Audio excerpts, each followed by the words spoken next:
let's check out happenings at the NGX. And joining us is Mukhtar Mohammed, CEO Finance with Mukhtar. Good afternoon, Mukhtar. It's good to have you on the program. Mukhtar, we're seeing bullish sentiments at the NGX. So what's driving this? We just talked about banking stocks, but what's this frenzy right now? Because we did think that there'll be a dampener as a result of the recapitalization plan, but right now we're seeing investors very strong on the banking sector, and we've seen that push at Intraday. Can you just give us more insights as to what's happening? Yes, I think, thank you very much, Will. This afternoon has been a little bit bullish especially like you said, from the banking stocks. I think two things are driving the banking stock at the moment. Number one has to do with the recapitalization plan that was submitted by the bank. We didn't get any feedback from CBN to say, they didn't remember they gave them a deadline of the end of April. They were able to meet that deadline, and some of them have also submitted their recapitalization plan, and some of them have told their shareholders what their recapitalization plans are. So mostly that was the good news. And then the second good news that really drove the market was the news about the results that came out from the banking sector. So the tier one bank, they are the driver of the banking sector. And so this result from the tier one bank also a very exciting result, especially from a company like GTCO, or the highest any Nigerian bank have ever done for first quarter, 450 billion profit after tax, and that is more than what they even achieved throughout last year. So that also then Zenith Bank came up with their own result, also profit after tax also was good, and UBA also came, and also Access Bank. So all these two were the key drivers of the market, and we saw the positivity in the banking stock. And this afternoon trading, Zenith Bank is trading on high about 37 naira. Also with GTCO is about 41 naira 90 kobo. Access is doing 18 naira. UBA is doing about 26 naira 8 kobo. So it sounds to be good news for the banking sectors, and investors seem to be very interested in that space, especially, like I said, after this first quarter result and the recapitalization plan that have been submitted by the banks. We see that other banking stocks are doing well, not just the tier one banks. Fidelity Bank was up at Intraday. FCMB was also up at Intraday. What are these tier two lenders? What is their plan, especially with the recapitalization? What is their plan? Are investors also bullish on them? And do you have any insights for us? Well, for the tier two bank, I think investors are bullish, especially with Fidelity and FCMB. FCMB have come up with their plan. Fidelity has come up with their plan. I think investors are bullish there. And again, from the feedback we got from CBN, some of these banks, also the tier two banks, are thinking of a merger.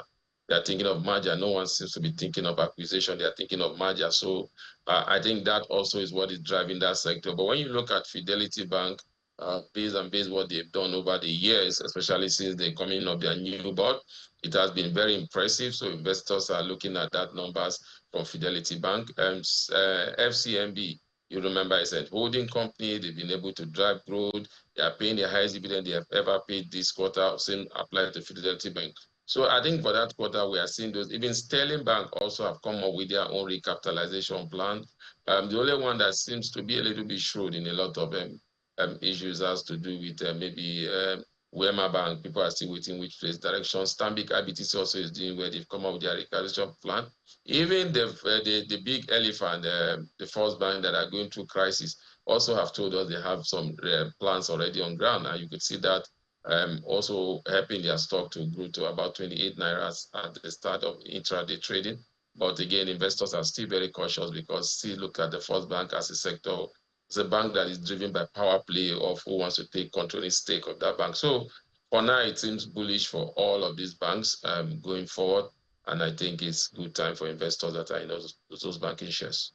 Okay, let's look away from the banking sector now. Telecoms. So we've seen MTN Nigeria reported over 575 billion naira in pre-tax loss in first quarter of 2024. Yet investors are still bullish despite FX losses that dragged the bottom line. Yes, investors are bullish because they also came up with a plan. When you look at it, so sometimes people are just looking at only the losses. The profit after tax outside even the provision, is about 38% better than what they had last year. So again, everybody know the challenge has to do with the FX volatility, FX rate, and And we see this rate moderate a little. Remember that some of these banks, telecom company got, at the time they were putting these numbers down, FX was exchanging for 1,700, 1,800, but today it's doing 1,400. So that shows that there's a little bit of recovery. And if you look at the MTN on, you see they came out with a master plan. They have to renegotiate some of their contracts. The MTN group at itself also is planning to make sure that they inject liquidity into the system. And in all of it, what is exciting investors, where I think investors are going for MTN at the moment, is because MTN is not thinking of doing any addition in terms of share dilution, because they are coming up with strategy, cost-cutting measures to make sure that some of the profits are in turn seen in the bottom line. And MTN has given also a clear cut of what they want to do. They've told investors in clear terms that throughout 2024, they shouldn't expect so much good earnings in terms of result from this 2024 year end. They'll be working towards rebuilding their financial status, their bottom line, and other. But by 2025, they think that they will be in profitability. So a lot of investors are seeing that. Most of the investors that are keen into MTN today are keen in for the long term because of what the plan that MTN has said.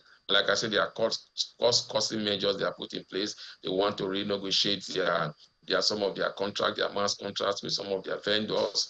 They are also even renegotiating some of their payment with loans with some of the banks and others. So, and giving themselves a clear 1 year to make sure that all these backlogs are cleared up. And again, like I said, you could see that in terms of the exchange rate, the number seems to favor them at the moment at 1,400. And there's still prospect that before the end of this year, we may have the exchange rate to about 1,000. So all these are what is fueling sentiment for MTN. Definitely, we'll see a boost in the telco sector, especially with the telco tariff hike that isn't going, well, negotiations are going on, all the clamor for new tariff hikes for telcos. We'll definitely see some boost in that. MTN also said that during their report that they are already negotiating with regulators for tariff hike, and that they also think that it will also boost their bottom line, and also they are going into to reduce the volatility in terms of FX. They are trying to, they are in negotiation with locals rather than, so that most of their transaction will be done in Naira instead of FX. Thank you so much, Mukhtar Mohammed, CEO Finance with Mukhtar, for sharing your insights on Business Incorporated. Now we head to...